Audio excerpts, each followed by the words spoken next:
day, everyone, and welcome to Bonita's Maternity Program webinar. Today, we'll be speaking with Sister Ingrid Groenewald, who will be taking us through the different stages of labor. So welcome, Sister Ingrid. You can unmute yourself. I say fantastic. I am so happy to be with all of you this morning, and yeah, I'm really pleased to be here this morning. So we're going to talk about a topic that is quite dear to my heart, and I think if people understand labor and the fantastic bodies that we've got, and what we can do, it makes labor so much easier. So welcome once again to all the moms. There might be some dads, and if there aren't any dads, perhaps the moms can then tell the dads exactly how this works. So this is really, really important to understand how this works, how labor works. So just to recap, basically, we don't, one can obviously talk a whole day in this topic, but I just want to give you just to explain in short as to how this actually works. So at the end of pregnancy, if one thinks from about, let's say, 38 weeks, your body is starting to get ready for birth. And remember that we tend to put everything in boxes. We put everything like the pregnancies in one box, and then labor, we look at different stages in labor. Yet actually everything is one big process from the time you conceive up to the time that you actually sit with your baby in your arms. It's one long process.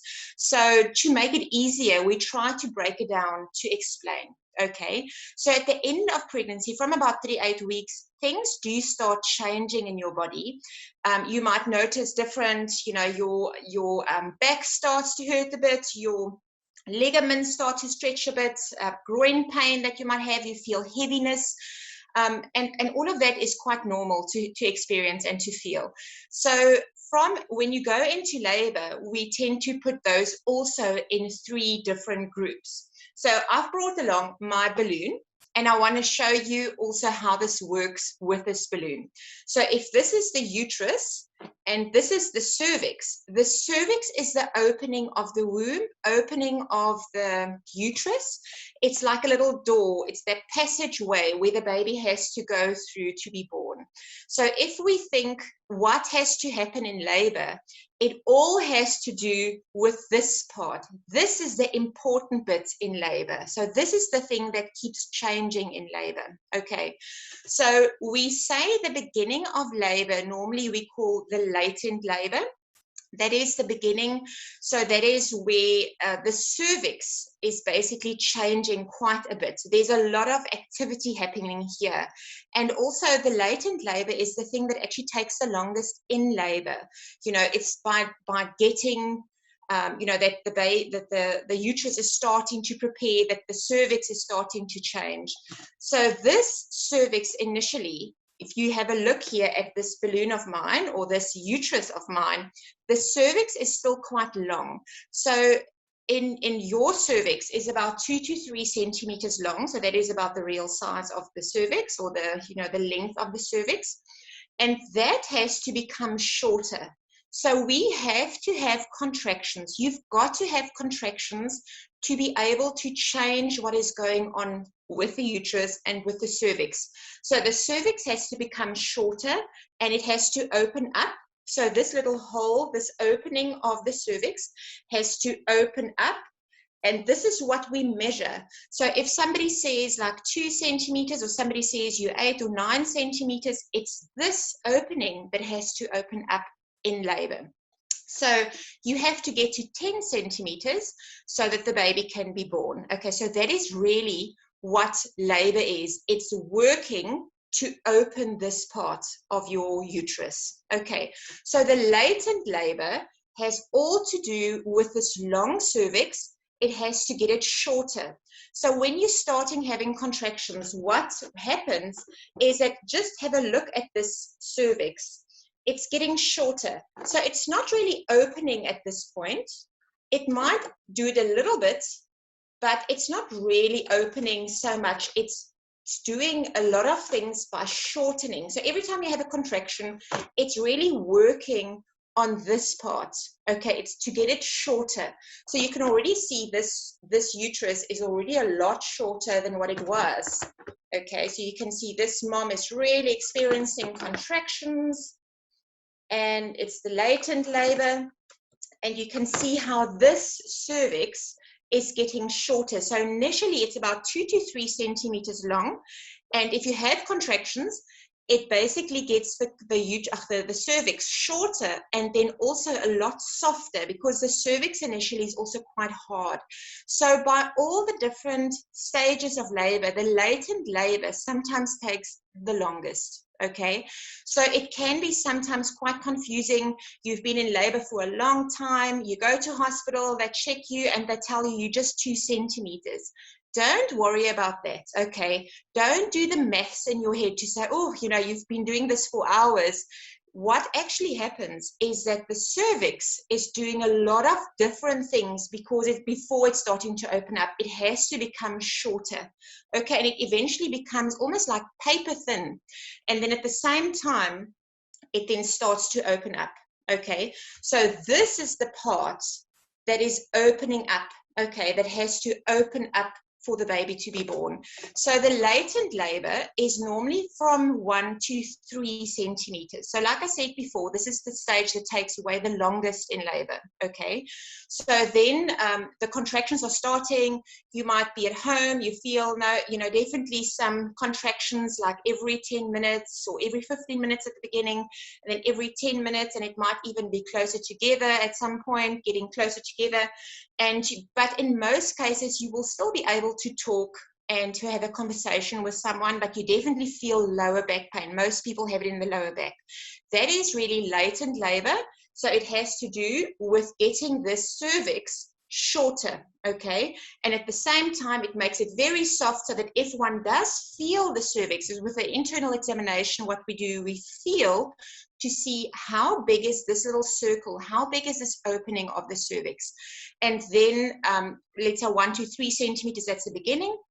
And then active labor is the second stage of labor, or the second part of the first stage of labor, which we call active labor. And here it is normally from 3 to 7 centimeters, or from 4 to 7 centimeters. So here you can see that this cervix is starting to really open up. Okay, so this little opening here is definitely starting to open up.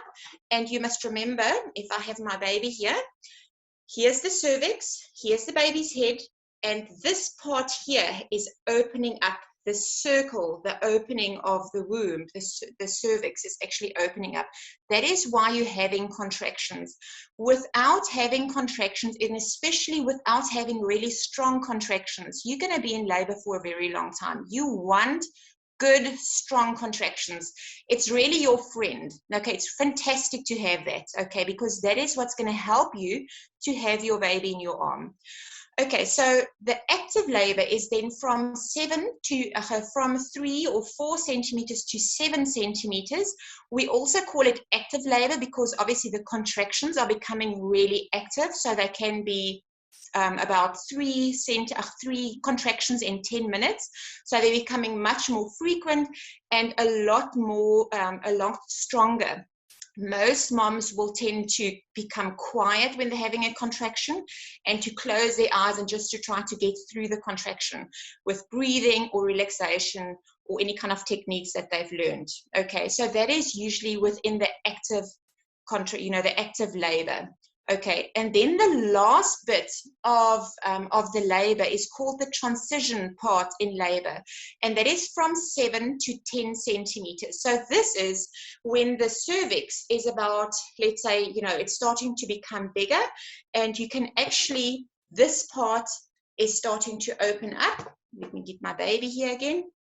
And you have, if you can basically see, if my hand basically mimics just the cervix, where you basically feel the head behind, but you have this rim of cervix. Let's say it's about 7 centimeters, 8 centimeters, 9 centimeters. And remember that this is still inside. So this is at the higher end of the vagina. So you can't see this. It's not visible from the outside. Okay. So then you know, the cervix opens up the last couple of centimeters just before birth. And at 9 centimeters, what really happens there is that you've got the head, you've got the cervix, and the cervix is basically just the rim. You can just feel the slight rim of the cervix at the sides of the head of the baby. That is just before you fully dilated, okay? And when you're fully dilated, that is where the second stage of labor kicks in, to say, okay, now your baby is ready and it can be born. This door is open, so when your body is ready to push, you might do that so that you can actually deliver this baby. So the first stage of labor is really the contraction. So that is the part from having a closed cervix, and that has to start to open up.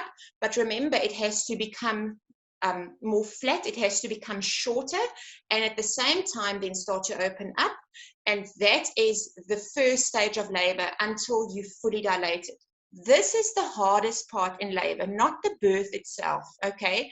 It's the hardest part because you become tired, or you might become tired depending on how long it is. And that is why you have to rest, you have to eat and drink, you have to keep your energy levels up. And then when you're fully dilated, that you have some energy. And it definitely helps to actually, when you're fully dilated and you feel the urge to push, and this is quite important, that you must listen to your body as to what your body tells you. Because when you're fully dilated, it really feels, if the head is so low, if, you know, the pelvis and the head is like basically in the pelvis at the higher end of the vagina, but it's now completely open, the cervix. When, you know, when the baby's head is sitting there, it gives you the sensation that you have to go to the toilet, you have to go and poo. And that can be sometimes quite stressful for moms. It is what you're feeling, is you feeling your baby's head, okay? Nothing else, okay? Because the head is so low that it actually pushes everything to the side. So the colon is really squashed to the sides, and it gives you that sensation that you have to go to the toilet. Okay. So what happens then is, by listening to your body, whenever you feel that you cannot keep this baby in any longer with a contraction, when you're having a contraction, to actually then go with what your body tells you. If you feel like you need to push, that you can push, and usually that works the best, and not by listening to somebody else that tells you you have to push now, because it is usually better to wait until you have those urges yourself.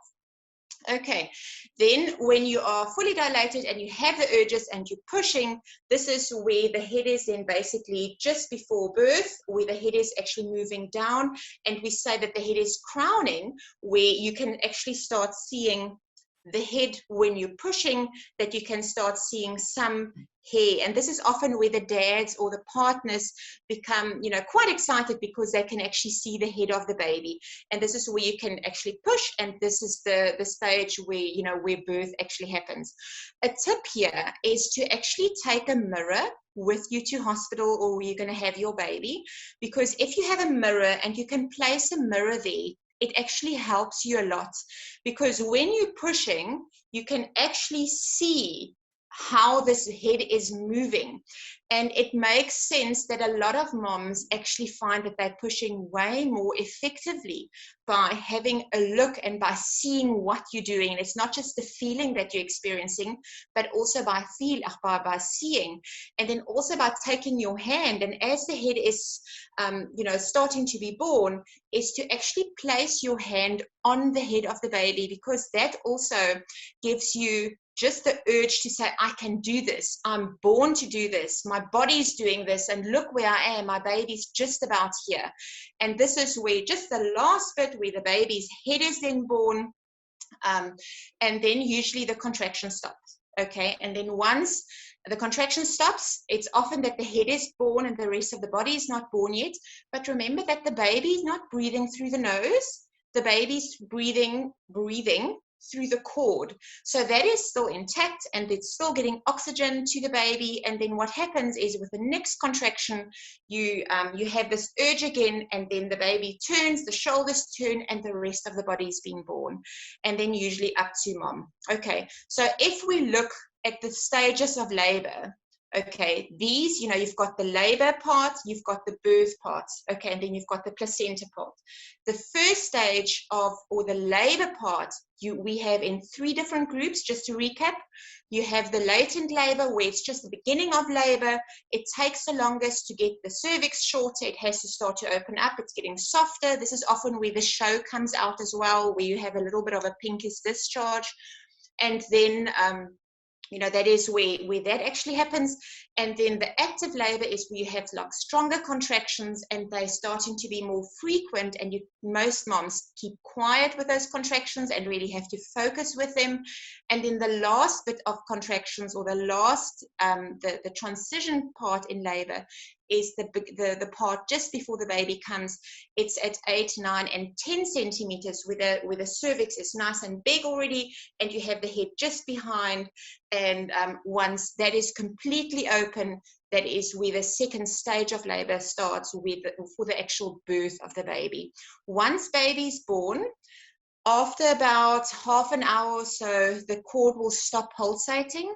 And then, depending on where you have your baby, in a hospital, they tend to wait. They don't wait for half an hour before clamping and cutting the cord. At a home birth setting, often it is done for a much longer time.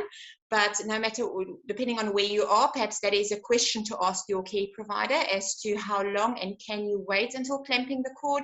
Because as soon as baby's born, your baby needs to start breathing and learning how to breathe. And at the same time, the cord is still pulsating. The cord is still giving the baby oxygen, just like your baby got its oxygen right at this point.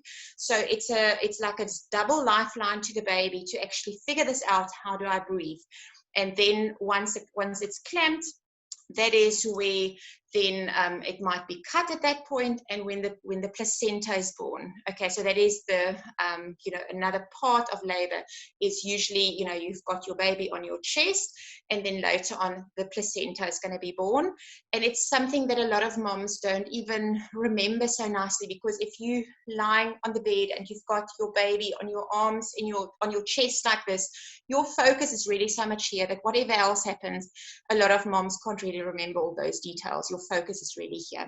So that is really, in short, you know, just the stages of labor, that you can also understand that it is one long process. And really, by remembering that you can do this, okay, just think at this point, how many people have their babies right at this point? There's no reason why you can't, okay? You are much stronger than you think. And by thinking all these contractions, that if you're having a contraction, you must be overjoyed, and you must say, this is fantastic to have contractions. The stronger your contractions are, the more they take your attention to really say, I'm here, I'm giving you this contraction, and this contraction really makes you focus. The more you must think, this is fantastic, because these contractions that are so strong, they are helping me to eventually end up with my baby on my chest. Okay, so this is really something that is important to understand. Contractions are your friends. You can do this. You want these big, strong contractions, and your body is able to open up. Keep telling yourself, especially now if you are still pregnant at this point, and especially getting closer to the birth, tell yourself, my body is designed for this, I can do this. And when you're in labor, by thinking that, you know, the cervix is opening up, and it's, you know, it's making this pathway open for this baby to be born. So I hope you understand the different stages of labor. This is a really, in short, one can do this quite in depth, that you understand better even, but hopefully your answers, most of your answers are, you know, your questions are answered. If there are any questions, I don't know, Liana, are there any questions that people send in before? Or if there are perhaps people who have a question now, you are more than welcome to ask, and I will also answer those questions to you.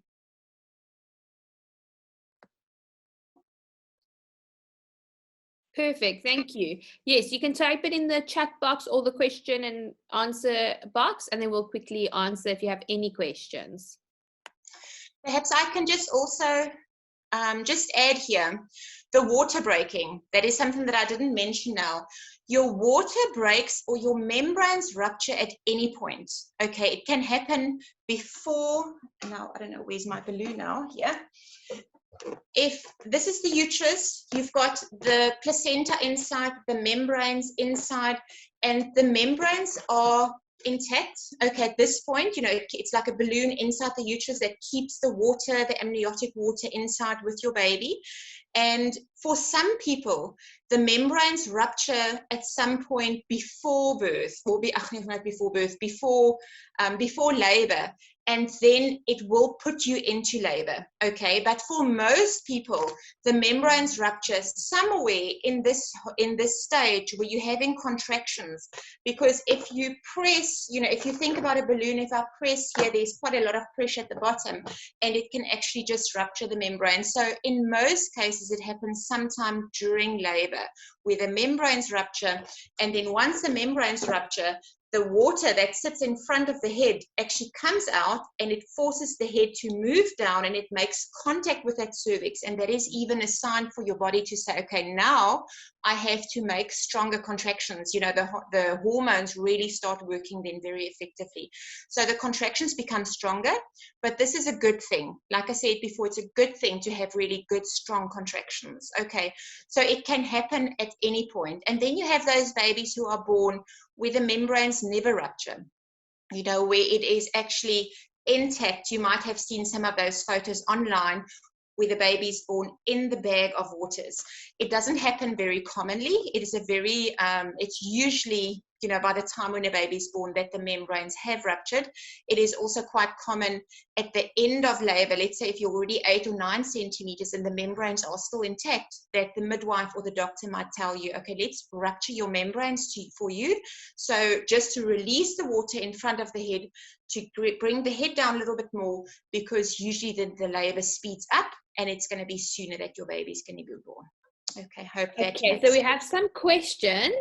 The first one is, does one have contractions to birth the placenta or not?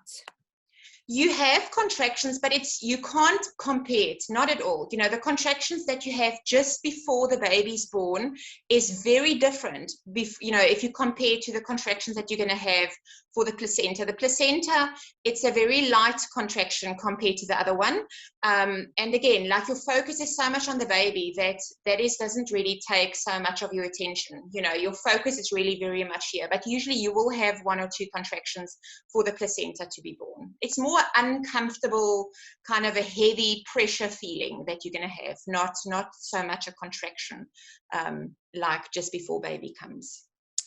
Another question, I need to travel 1.5 hours to the hospital where she's giving birth. At what point during labor should we head to the hospital? Okay, so I assume this is the first baby. Thinking also that with your first baby, things tend to take a little bit longer. So in theory, it says normally, you know, you have to get to 10 centimeters, and we're looking at, in the theory, the books will tell you 1.5 hour for every centimeter. That is really from the very beginning to birth, and which if you add it up, it says 15 hours. I must say that it's usually a little bit quicker. I would say roughly about 12 hours. That's quite on average. And remember that the beginning of labor, it is like you sitting here, you just have a bit of back pain every now and then, and it becomes more intensive, okay? So you have enough time. I think if you have to travel to go to the hospital, it is important that if you know that you are in labor and it's definite set every, let's say 5 minutes or every 10 minutes that you've got contractions, and if you, let's say if you lie down or you go and take a bath or a shower and it does not go away, you know it's really labor, it's real labor, then it is obviously important to say, well, perhaps it is a good idea to actually go through to the hospital so long.